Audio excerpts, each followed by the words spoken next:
Ndewonu ndị ọma na-ege ntị, anyị ka nọkwa n'asụsụ Igbo. N'ụbọchị taa, ihe anyị nwere bụ akara ụdaolu. Akara ụdaolu. Gịnị bụ akara ụdaolu? Akara ụdaolu bụ akara ndị ahụ eji egosipụta ndịiche dị n'ụda mkpụrụ okwu ndị yitere onwe ha. Abịa n'asụsụ Igbo, asụsụ Igbo bụ asụsụ ụda. Ọ bụ otu esi wee daa ka isi ama gịnị ihe okwu ahụ pụtara. O nwere okwu ndị nwechara otu nsupe n'asụsụ Igbo. Enwere okwu nwechara otu nsupe ha ine nke anya na nke anya ịma na otu nsupe nwee dị iche, nwere ihe ewepụrụ, enwere nke etinyere. Mana ọ bụ site n'otu okwu ahụ si wee daa ka e ga-esi si oke nke a bụ nke dị otu a, nke a bụ nke dị otu a. Mgbe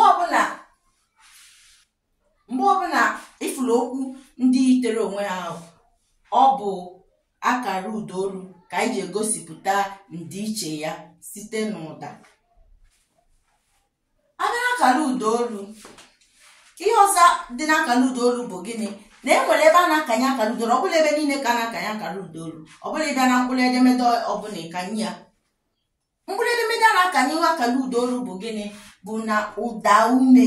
Anyị nwere ụda ume 8 n'asụsụ Igbo. N'elu mkpụrụ edemede ụda ume ma ọ bụ na nyiri ụda ume bụ me na ni.